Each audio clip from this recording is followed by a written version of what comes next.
Hello students, welcome to online companion commerce classes. I am Sanchita and today we'll be discussing a topic on the characteristics of business.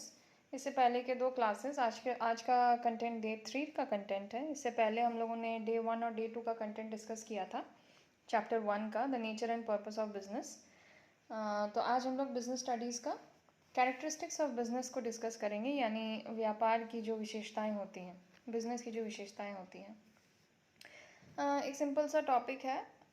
Business का meaning तो हम लोगों ने discuss कर ही लिया था इससे पहले के क्लास में. बिज़नेस क्या होता है, इकोनॉमिक एक्टिविटीज़ का सबसे पहला टाइप होता है बिज़नेस, और उसी बिज़नेस को लेकर ही आगे हम लोग कॉमर्स या बिज़नेस स्टडीज़ का जो सब्जेक्ट है उसको मेनली इसी पे हम लोग डील करेंगे. तो यहाँ पे सबसे पहला विशेषता यानी पहला characteristic of a business is that it is an economic activity. This we had already discussed in the day 1 content itself कि इकोनॉमिक एक्टिविटी यानी आर्थिक क्रियाओं का ही एक सबसे इम्पॉर्टेंट पार्ट या सबसे फर्स्ट पार्ट जो होता है, टाइप जो होता है, that is business. It is an economic activity. Business is basically done with the purpose of earning some money which is also known as profit. Earning some returns, कुछ returns पाने के लिए ही बिजनेस किया जाता है, जिसको हम लोग नॉर्मल वर्ड्स में प्रॉफिट कहते हैं. The return for business is known as profit. Hence it is also known as an economic activity या फिर आर्थिक क्रिया. दूसरी विशेषता जो है बिजनेस की, सबसे मेन जो कैरेक्टरिस्टिक फीचर है, यानी बिजनेस किया ही जाता है इस काम के लिए, प्रोडक्शन और procurement of goods and services, यानी वस्तुओं एवं सेवाओं का उत्पादन. तो production of goods and services को लेकर ही बिजनेस किया जाता है, यही मेन काम होता है बिजनेस का. This we had already discussed in our first and second classes. तो बिजनेस करने का मीनिंग क्या होता है?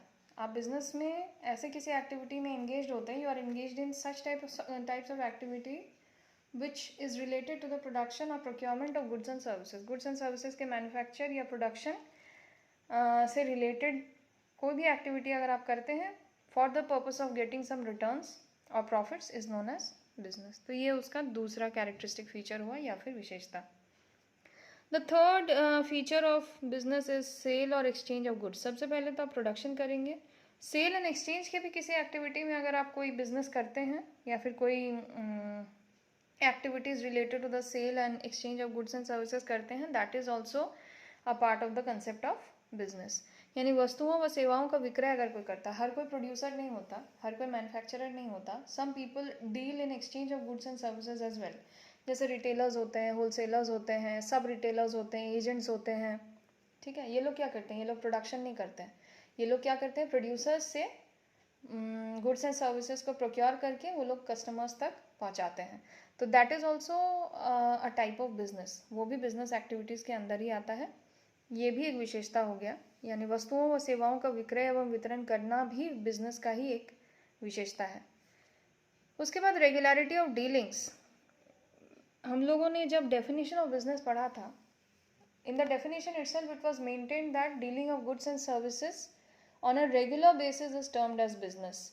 वन टाइम एक्टिविटी अगर कोई करता है, मैंने एक फ़ोन का एग्जांपल दिया था. सपोज आपके पास कोई पुराना फ़ोन है, आपने अपने फ्रेंड को वो 3,000 रुपये में दे दिया, वो वन टाइम एक्टिविटी है. That will not be considered as a business, because business activities are done on a regular basis. कोई भी ऐसा एक्टिविटी जो आप रेगुलर बेसिस पे करते हैं with an expectation of earning profits, that is known as business. तो यहाँ पे रेगुलरिटी ऑफ डीलिंग यानी लेन देन में नियमितता होनी बहुत ज़रूरी है. एक बार के लिए कोई पैसे के एक्सचेंज में कोई एक्टिविटी या काम आपने किया तो वो बिजनेस नहीं कहलाता है.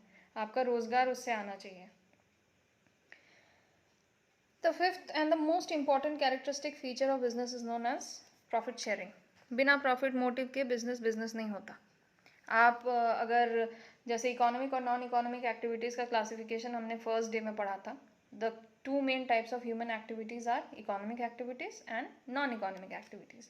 Economic activities are those types of activities which are done with the motive of earning some monetary return. कुछ पैसा या कुछ धन कमाने के लिए आप जो activities करते हैं उनको economic activities कहा जाता है. Non-economic activities उनको कहा जाता है जो आप love, care, affection, responsibility से करते हैं किसी के प्रति, तो उसके लिए कोई monetary return आप expect नहीं करते. तो business is a type of economic activity. तो इकोनॉमिक एक्टिविटी का तो सबसे पहला ही फीचर होता है पैसा कमाना या लाभ कमाना। तो प्रॉफिट मोटिव या profit earning is a very primary and important feature और characteristic of business. Risk is a very important feature of business. क्यों? क्योंकि जो भी बिजनेसमैन होता है या एंटरप्रेन्योर होता है, that person will get into a business without knowing the fact कि उसको बिजनेस से रिटर्न्स कितने आएंगे। ठीक है। और बिजनेस एनवायरनमेंट में भी हर टाइम कुछ ना कुछ चेंजेस आते रहते हैं। Change in technology, change in taste and preferences of customers, inflation, deflation, change in government policies, ये सारी चीज़ें होते रहती हैं। उसमें भी बिजनेस को बहुत वो भी अफेक्ट करता है। तो there are many types of risk associated with a business. एक बिजनेसमैन रिस्क लेने के ही पर्पस से बिजनेस में जाता है, क्योंकि उसे सर्टेनली पता नहीं होता है कि जिस बिजनेस में या जिस काम में या जिस एंटरप्राइज में वो इन्वेस्टमेंट कर रहा है या कैपिटल लगा रहा है, उसका लाइफ कितना है, वो कितने टाइम के लिए मार्केट में सर्वाइव करेगा और वो कितना रिटर्न्स बिजनेसमैन को देगा। That is very uncertain. So this risk has to be taken up by every businessman. The intensity of the risk varies. ठीक है, आपके टाइप ऑफ बिजनेस पे भी डिपेंड करता है कि रिस्क का इंटेंसिटी कितना होगा या रिस्क कितना होगा, लेकिन हर एक बिजनेस में रिस्क एसोसिएटेड होता ही है। Okay, next is entrepreneurship. Entrepreneurship यानी जहाँ आप रिस्क ले रहे हैं वहाँ आप साहसी बन जाते हैं। तो आपको साहस दिखाना पड़ेगा, क्योंकि आप एक अनसर्टेन चीज़ में आगे बढ़ रहे हैं। You don't know what is going to happen in the business environment in the coming future, so you have to take up the risk. And while you are taking up a risk, you are considered as an entrepreneur। आप साहस लेकर आगे बढ़ रहे हैं, आप साहस के साथ पूंजी लगा रहे हैं किसी भी आइडिया पे, किसी भी अपॉर्चुनिटी में। That is why entrepreneurship is a quality which is attached to almost all businessmen। ठीक है। लीगैलिटी, हर एक बिजनेस को आप बिजनेस नहीं कह सकते। आप इलीगल बिजनेस करेंगे तो वो बिजनेस के कैटेगरी में नहीं आता है। Anything that is done on a legal basis, legal factors को कंसिडर करके जो भी काम किया जाता है उसको ही बिजनेस एक्टिविटी कहा जा सकता है। कोई भी इलीगल बिजनेस को हम लोग बिजनेस के कॉन्सेप्ट में नहीं डाल सकते। वो वैधानिक होना बहुत ज़रूरी है। Legality of a business, if you are carrying on business in a legal format, आप किसी लीगल काम में बिजनेस चला रहे हैं, लीगल एक्टिविटीज़ कर रहे हैं, only then it will be considered under the concept of business, otherwise no. The next characteristic feature of business is creation of utility. ये एक अलग ही टॉपिक है और बहुत इंटरेस्टिंग टॉपिक है। इसके बारे में हम लोग आगे डिटेल्स में डिस्कस करेंगे।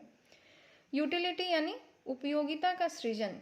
इसको हम लोग डिटेल्स में आगे डिस्कस करेंगे, इसीलिए अभी मैं बहुत डिटेल्स में ये आप लोगों को नहीं बताऊंगी। इसके लिए नेक्स्ट अगले क्लास में हम लोग बात करेंगे। तो जैसे कि यूटिलिटी 4 तरह के होते हैं: time, form, place and possession utilities. जैसे कि कोई सामान जब प्रोड्यूसर उसको प्रोड्यूस करता है, एनी प्रोडक्ट, वो जब तक प्रोड्यूसर के पास रहता है तो उसका ओनरशिप प्रोड्यूसर का होता है। जब भी वो प्रोड्यूसर से होलसेलर, रिटेलर और कस्टमर्स के पास जाता है तो उसका ओनरशिप भी ट्रांसफ़र हो जाता है। तो यहाँ पे किस तरह की यूटिलिटी क्रिएट हुई है? Possession utility. पहले उस सामान की उपयोगिता प्रोड्यूसर के पास थी, बेचने के बाद उसकी उपयोगिता या तो होलसेलर के पास जाती है या रिटेलर के पास या फिर कस्टमर के पास। तो time, form, place and possession utilities are the 4 types of utilities या उपयोगिता किसी भी चीज़ का। कोई भी चीज़ आपके लिए उपयोगी तभी बनेगा जब उसका ये 4 टाइप्स के यूटिलिटीज़ उसके साथ अटैच होंगे। ठीक है। जैसे रेनी सीजन में आपको रेनकोट, अम्ब्रेला, ये सारी चीज़ों की ज़रूरत होती है, लेकिन उसका प्रोडक्शन पूरे साल हो सकता है। तो प्रोडक्शन पूरे साल होने पे फिर उसको कहाँ रखा जाता है? वेयर हाउसेज में रखे जाते हैं। वेयर हाउसेज में रखने के बाद उनका सप्लाई मेजरली कब होता है? रेनी सीजन में होता है। तो उनको किस टाइप का यूटिलिटी आपने दिया? आपने टाइम यूटिलिटी दिया।